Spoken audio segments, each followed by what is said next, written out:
இப்போ தான் நம்ம சேனலுக்கு நீங்கள் முதல் முறையாக வரீங்கன்னா தயவுசெய்து கீழே இருக்கிற ரெட் கலர் சப்ஸ்கிரைப் பட்டன் அழுத்தி சப்ஸ்கிரைப் பண்ணிக்கோங்க. கூடவே அந்த பெல் பட்டன் அழுத்தி ஆள்னு கொடுத்துக்கோங்க. அப்போ தான் நம்ம போடுற வீடியோ உங்களுக்கு தினமும் கிடைக்கும். சரி வாங்க இப்போ நம்ம வீடியோக்குள்ளே போகலாம். ஆந்திர மாநிலம் குண்டூர் பகுதியை சேர்ந்தவர்கள் ஒரு தம்பதிகள். இவர்களுக்கு 2 மகள்கள் இருக்கின்றார்கள்.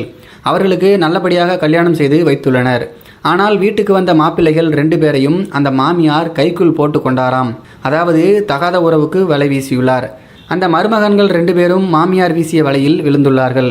விஷயம் கணவனுக்கு தெரிந்தவுடனேயே அவர் நொந்து போய்விட்டாராம். அதன் பிறகு மனைவியை கூப்பிட்டு இதெல்லாம் நியாயமா என்று கண்டித்துள்ளார். மாமியாரோ மருமகன்களிடம் உறவை துண்டிக்க முடியாது, உன்னால் முடிஞ்சதை பார்த்துக்கோ என்று கராராக சொல்லிவிட்டாராம். இதனால் ஒரு கட்டத்தில் கணவன் தற்கொலையே செய்து கொண்டாராம்.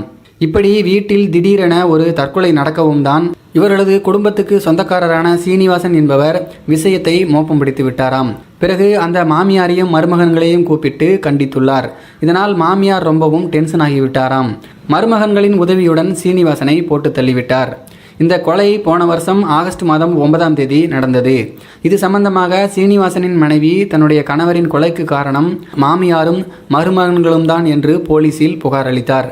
இதனை அடுத்து அந்த பெண்ணையும் மாமியார் மிரட்டல் விடுத்துள்ளார். இது குறித்தும் மீண்டும் போலீசில் புகார் தரப்பட்டது. தற்போது விசாரணையும் நடந்து வருகிறது.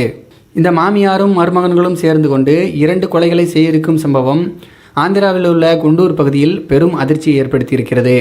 இந்த சம்பவத்தை பற்றி உங்களுடைய கருத்துக்கள் என்ன அப்படிங்கிறத கீழே இருக்கிற கமெண்ட் பாக்ஸில் தெரியப்படுத்துங்க. மேலும் இது போன்ற சுவாரஸ்யமான வீடியோக்களை பார்க்க நம்முடைய சேனலை சப்ஸ்கிரைப் பண்ணிக்கோங்க. நன்றி, வணக்கம்.